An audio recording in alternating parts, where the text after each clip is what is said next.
At energeticcity.ca. Welcome to This Week in the Peace, a show dedicated to the people, events, and news of BC's Peace region. Good morning, I'm Dub Craig. And I'm Caitlin Coombs. Today we are going to be talking to a very special person. Up here in the Northeast, it is very easy to feel disconnected from the rest of the province, especially when it comes to politics. This year was marked by a federal election, and last year, 2 new MLAs were elected to represent Peace River North and Peace River South down at the Legislative Assembly.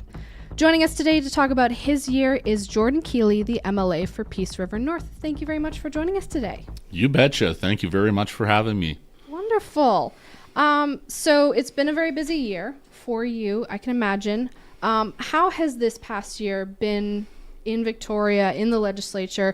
I know a lot's been happening, so kind of give us some of the highlights. It's been a roller coaster. I campaigned as a conservative. The BC United Party collapsed. Mm-hmm. The Conservative Party absorbed a bunch of the BC United Party. Mm-hmm. We ended up winning, almost winning the election.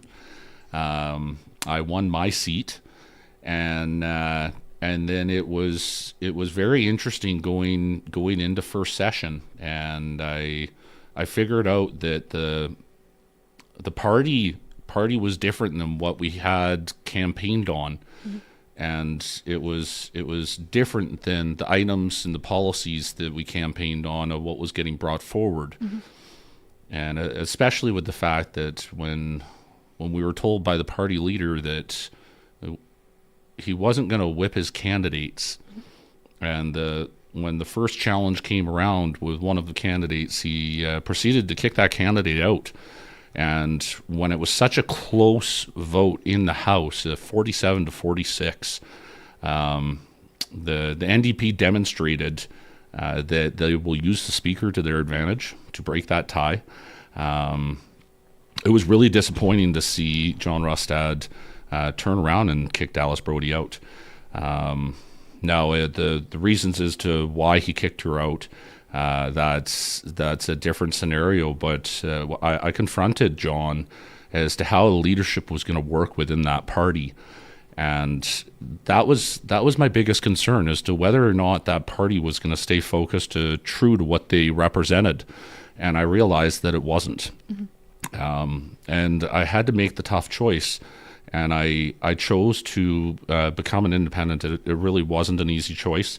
It wasn't easy to be able to explain to people about why I did that, especially because of caucus confidentiality. But I think a lot of people really saw what was happening as time went on and as things became public, especially as the party pushed John out of leadership too. And that the party was down 5 MLAs, the turmoil that was within that party, it was chaos. The stuff that happened behind the scenes, I never thought that I'd get into those scenarios. So when I chose to become an independent and focus on doing my job, focus on the topics that were concerns for my region and my constituents, I put those first. And it wasn't easy. I had to focus on getting my own staff. I went from being a critic of agriculture to the critic of everything. Mm-hmm. So knowing a lot of the bills inside and out, I had to know exactly what I had to speak to, in a very detailed form. And it was challenging. But I've always taken the bull by the horns. That's one of the things that I love, a good challenge. And if a party leader wasn't going to be a true leader for us, then I was going to do that. Mm-hmm. And I think I represented our community to the best of my ability. And I got some amazing staff that really helped me. I've got my own YouTube channel. Mm-hmm. I've done a lot of videos to actually show the bills that I've talked to. I even brought forward my own bill. when we've seen some of the things that the NDP have brought forward, that they've brought forward a lot of different bills, and some of them just look like they're housekeeping on the surface, but they're very insidious behind the scenes. And those were key things that I had to speak to. So second reading was one of those key places where I could talk to a lot. And the common practice that people say that an independent doesn't have a voice, I think that's completely false. When I get up to speak in the House, I can speak in a very clear, concise manner, in detail, exactly what these are about. And then I also go on Facebook, and then I'll do videos and I'll do live streams to show people in a genuine, common language so then they can understand what this is about. Because I truly believe that the NDP has the numbers to push this through. They have the majority to push through a lot of these bills, which is very unfortunate. But as opposition, I support the Conservative Party as well, opposing the NDP, and if we can get them out in any way possible, I'll do that. But these bills, a lot of them, they're actually taking power outside of the legislature, and they're giving the current government the decision-making power outside of the legislature and giving it to the bureaucracy, and it's not a good thing. It's something that has to belong in that House. It has to be made in the public eye, transparent, and be able to show accountability to the constituents and to British Columbians. So I've been doing that the whole time throughout the two sessions that have happened, and then we've seen the whole time I've stayed an independent. I really have just focused on my role and doing my job. That really is my focus is doing my job properly and making sure that I represent my constituents and making sure that the issues that are being brought forward to my two offices, that I bring those forward to the House, that I try and really solve those problems, or that I try and bring them direct to ministers and bring those problems forward and try and solve them. And then we saw another two that they formed their own party, and we saw a collapse of another party. We've seen a demonstration really that it's unfortunate that the way that the party system works, that there's so many flaws in it, the bureaucracy, the stakeholders, the people's voice gets lost a lot of the time by the time it actually gets to that House. And I think that's what's truly wrong. And that's one of the things that I really appreciate about being an independent, is that I can bring that voice directly into that House. And I think I've had a couple of scenarios where I've been able to do that. So it really has been a roller coaster. Okay. Let's go back to Restad for a little bit, because of course he is now no longer party leader. You were very critical of him, as you kind of touched on. What are your thoughts on his resignation? And with him gone, is there any possibility that you would return to the Conservative Party or consider that? I think that right now the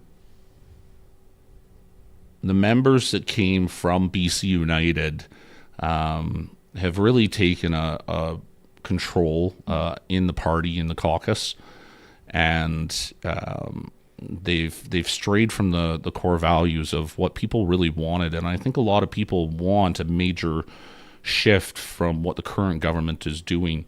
And there's a reason why the Liberal Party was failing and losing interest from the public. And when the Conservatives came around, there's a reason why people showed such an interest in them.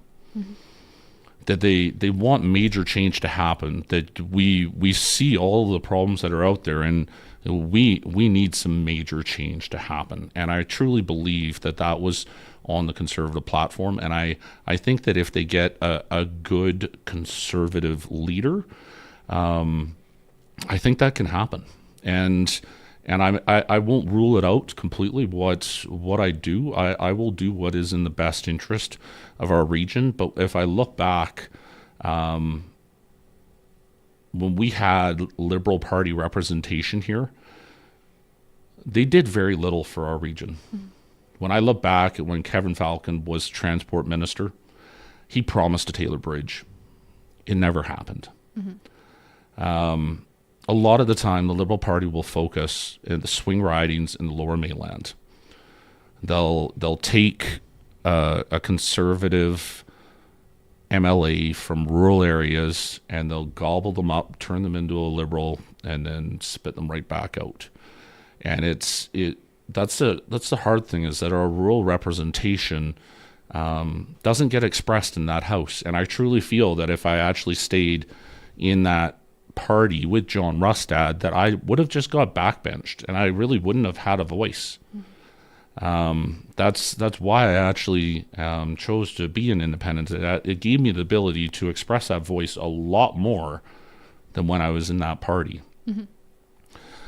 So I think that if they choose to stick to the party name and get a leader to represent that, and not go with a Liberal leader like Christy Clark or something like that, it really just shows the hypocritical nature of what that is. And I don't think the public really wants that. I think they really want some major change to happen, and I don't think a Liberal leader is going to make that happen. And I think that what happened with John, like when he accused me of possibly myself or the other two MLAs of blackmailing his staff, and then he had to backtrack on that and making his MLAs hand over personal phones and work phones, searching through those. I think it really demonstrated how weak his leadership was. And I think it's a good thing that they finally did get him out. So I guess we'll see what that leadership race brings forward, and who actually puts their names forward as well. Okay. And putting aside party affiliation of everyone, regardless of that, it's important for MLAs to work together at the end of the day. Yeah. Everyone pushing together to get something across the line. So that's a vital step as well, especially for independent MLAs. What are you willing to collaborate with political parties in the legislature, and what would that relationship take to form? Definitely. That's actually a benefit about being an independent, is that nobody really views me as competition. Or opposition, really. So when it comes to dealing with the NDP ministers or just their MLAs, I have a really good relationship with them, and being able to talk to them when it comes to working with case files in my office with my staffers, and when it comes to healthcare files and working with Josie Osborne's office. I've always had very good responses with the ministers. When it comes to the MLAs within the Conservative Party, I still get along with a lot of them, and I think that's definitely a big benefit, being able to have that working relationship. That there's a lot of them that really would want me to come back into that party as well. Okay. All right. Let's talk some specifics. The Taylor Bridge. You mentioned it a little bit. It's been a big point in all the provincial elections. Your predecessors were very vocal about it. What headway has been made? Where are we at the moment at the provincial and the local level? What's happening with it? Well, I'm hoping that when David Eby announced that him and his caucus are going to be coming up for a visit to our region, I'm hoping that there's going to be an announcement that they might make when they actually come to the region. They haven't given a set time frame of when they're going to be here. They mentioned that they might come in February, and I said, I don't think you want to come to our region in February. You might not like that kind of visit. but if you come in summertime, you can actually really see our region, how beautiful it is, the resources that are here, and you can really have a good tour around. I think that bridge, they're doing the geotechnical work on it on the one hillside. That's the main thing, and exploring the options of what type of bridge could go in. As for budget of what they'll commit to, I haven't heard of what they'll do. Okay. All right. Do you have any New Year's resolutions, priorities for the new year? I think my priorities for the new year is right now I'm catching up in with the casework in my offices. I'm going to be going up to my office in Fort Nelson on Saturday to be able to meet with constituents and do a Christmas dinner up there as well. And then we will have the legislation session starting in February. So that will be continuing again. The last session, we had a very busy session with a lot of bills that went through. So for myself, I really try and go through all the bills as in depth as possible and try and speak to them. So that keeps me very busy. I think that right now the YouTube page that I've done, I'm just starting to load all the videos that I'm doing onto that page to show people what the bills are about, what's happening with them. Because where I was kind of getting at with that, even though we can't stop these bills from going through, we can at least let people know what's happening with them, because they all affect us in different ways, and that what might not get your attention in one way might get somebody else's attention in another way. And not everybody likes politics, but it all affects our lives in different ways. And I think that it gets to a certain point where people really need to start paying attention that our way of lives is just, it's getting worse.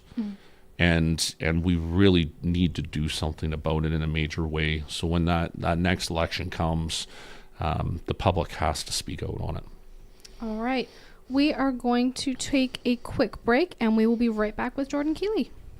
Professional, reliable, outstanding. At Fluid Pro Oilfield Services, they specialize in providing top-notch oilfield transportation and pumping services that meet the unique demands of the energy industry. To learn more, visit fluidpro.ca, a proud supporter of the oil and gas industry. Christmas shop, then stay at the 4 Points Hotel in Grand Prairie. Relax in the hot tub or the spa while the kids splash in the pool. Breakfast included with your stay. Enhance your visit with the Grand Winter Package. Available with any weekend stay through December. Receive a $50 gift card to use at any New Horizon co-op in the Peace, and a free pass to the Northern Spirit Light Show. The Grand Winter Package, available at the Grand Prairie Regional Tourism Association's DMF Hotel, 4 Points Hotel. Visit the 4 Points Hotel website. Red light therapy with Prism Light Pod is now available at Prevail Athletics. The award-winning Prism Light Pod is the most powerful, effective, and optimized full-body red light therapy bed in the industry. And Prevail Athletics has the only one in Fort St. John. Benefits include anti-aging, weight loss, sports recovery, pain management, and more. Book now to reserve your session. To learn more about the benefits of red light therapy, visit PrevailAthleticsFSJ.com. Radio connects personally with your customers. Over 19,000 listeners tune in to Moose FM every week. When you advertise on air, your message reaches drivers, shoppers, and community members during their daily routines, building familiarity and trust.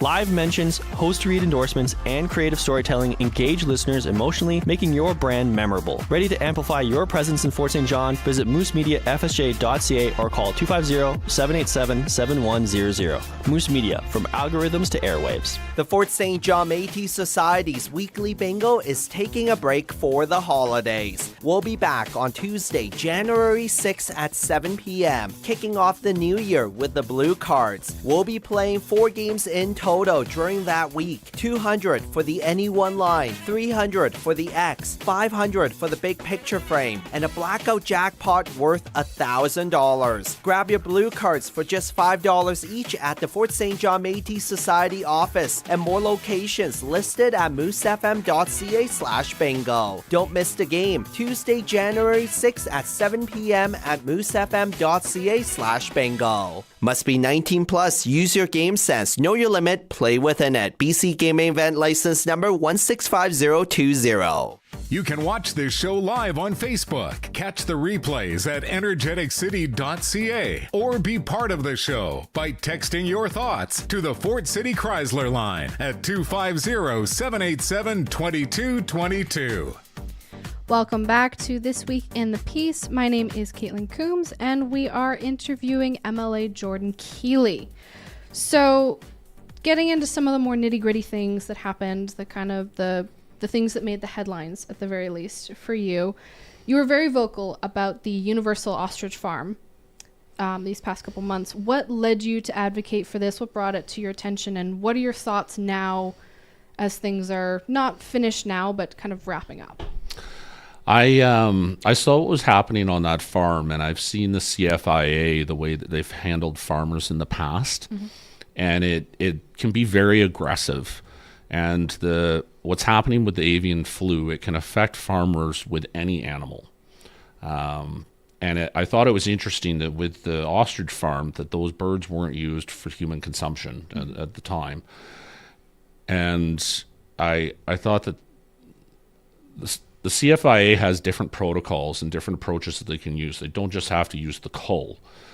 And I thought that was a perfect scenario where they could use one of those alternate approaches. So I thought that if when I was with the Conservative Party, being the ag critic, I thought that would be a great scenario to bring that up. That we should try a different approach. That with the avian flu, we need to look at different approaches. Otherwise, if we start getting to, in BC, if there's over 14 million commercial meat birds getting culled, and then we look at other outdoor animals, we have to look at different protocols. Otherwise, we can just start wiping out large amounts of farmers.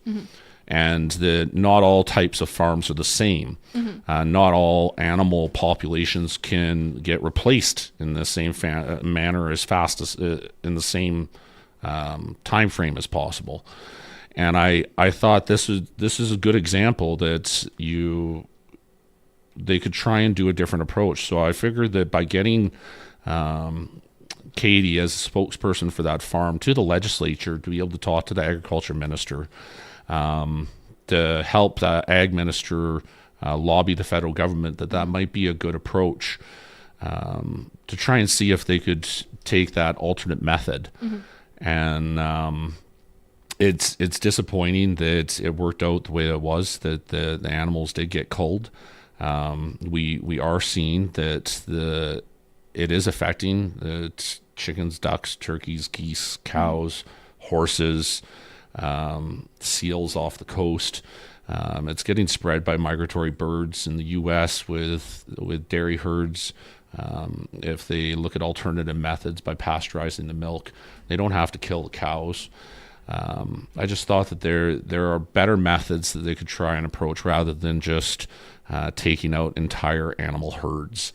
And it makes it so then it would be easier on farmers to survive going forward, because it's so hard to be able to keep farms afloat. That we're having a tough time keeping the generations of farmers going forward. That the younger farmers see what's happening with their parents, how much they struggle, and they don't want to continue the family farm. And we have to support our farmers. That was one of the main reasons why I chose to try and help advocate for that. And I'll continue to be a fierce advocate for farming. Being a farmer myself, I've gone through a lot of the struggles as well. That we've seen the droughts that we go through out in the north here too. Okay. And another big thing, nothing really hot topic, it's just something that people have been concerned about for a long time, the housing crisis. What steps do you feel the province could take on the local housing crisis here in Peace River North, and what would it take for you to work with the NDP on this? I think when it comes to the housing prices across the province, that we saw the housing prices inflate.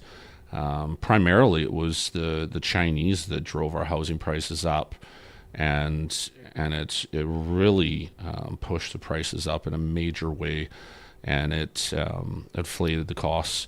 I think that overall, when you look at the cost of everything, is where it really makes it expensive. When we look at Fort St. John, we were actually one of the number one places in the province to come to for overall affordability and the being able to actually live for what you can make for your in your employment, and then also for what you'd be able to buy a home for. I think we're very fortunate for where we actually live. That's one of the reasons why I actually came here in the first place, was that I was able to actually afford a home here. Whereas you look at some of the other areas in the province, the house prices really are getting completely out of control. Especially when I look at in Victoria, when I'm renting an apartment, it's absolutely ridiculous. The valuation of some of the housing prices there, and the age of the homes and the condition that they're in. I think that right now the overall market is inflated way too high. Okay. And what would a relationship with you and the NDP look like for a Fort St. John solution and a Peace River North solution? I think right now the current government is the biggest player in that scenario of what can actually affect that. Myself, I'll do anything that I can to work with them and work with the municipalities at UBCM to try and advocate in any way. But overall, the NDP has all the cards. Okay. And what are some of your priorities as an MLA, some of the things that are on your mind going into 2026? I know healthcare is definitely going to be on that list. What are some of the things that is on your to-do list come the new year when legislature is back in session? Healthcare is number one. We see Bill 36. It's actually just going to be coming into full effect, the HPOA Act, and we're seeing healthcare professionals that really aren't liking exactly how it's getting rolled out. We might see a bunch of them leave our province because of it. We've seen professionals in the interior, like the 7 OBGYNs and psychiatrists, speak out to the province as well. So I think healthcare, when it comes to an essential service, is a very big one that we all rely on. When you see the crime and the drugs that affect our region, our natural resource industry, we've all got to stay working. These are forestry. We're seeing it just get decimated.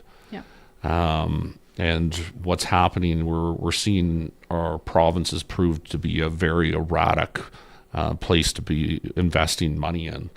And I think that right now that's got to be one of the biggest focuses on, because it's BC and Canada. We are a resource economy, and it's not a quick shift to try and change our infrastructure to go from that to secondary productions. So I think that those would be main things. And then when it comes to affordability and our economy, those are the other big ones. Looking at how we can try and get our economy going better and get our debt paid down. Those are big ones. So talking to the Premier about when he comes up to visit this region, showing this region that we can be a powerhouse, but at the same time that they can capitalize on what we have up here to offer, but that they still have to actually pay back to our region as well. That we need investment back here. We need a Taylor Bridge. We need our roads to be improved and upgraded. So it's those are a lot of the focus. And then I think the big thing too is that it's just waiting to see what type of bills that they're bringing forward again as well. All right. Well, thank you very much. And I appreciate your time and happy holidays. Yeah. And I just want to wish everybody a very Merry Christmas. And this is looking like one of those years where it's going to be a real winter. Yep. And there's no global warming out there in this region. We've had previous years where the Braden Road's gotten drifted in, and we've seen some major drifts and snowfalls. So I want everybody to stay bundled up, make sure that your vehicles have emergency kits, and that you're always equipped for this weather, and that your vehicles have proper winter tires, and that you drive according to the speed limit. I am always talking to Dawson Road Maintenance to try and make sure that they're out there clearing the roads as quick as possible. They are trying their hardest, working 24/7, and they're trying to get out and get as many third-party providers, contractors, to help clear the roads. But this is going to be one of those years where we're getting more snow, and we need the snow. We've had droughts for a while. We need the moisture, and we're getting it now. But this is one of those years where you need to think about the weather that we've got and make sure that you're prepped for it. And please stay safe and stay warm for this winter. And have yourself a Merry Christmas and a Happy New Year. Wonderful. Thank you very much once again, Kealy. That was Peace River North MLA Jordan Kealy. You can listen to this show again by checking out the podcast at energeticcity.ca/podcasts. We'll store this and future episodes of the show there as we make them. Also check out our other locally produced podcast, Before the Peace. Yes, we're going to be off for a couple weeks now for the holidays, but we'll be back with a brand new episode on January 9th, 2026. That's our show. I'm Dub Craig. And I'm Caitlin Coombs. We'll see you next time. Join us again next Friday morning at 10 for another edition of This Week in the Peace, your weekly talk show dedicated to the people, events, and news of BC's Peace region. Or you can listen to this podcast again at energeticcity.ca.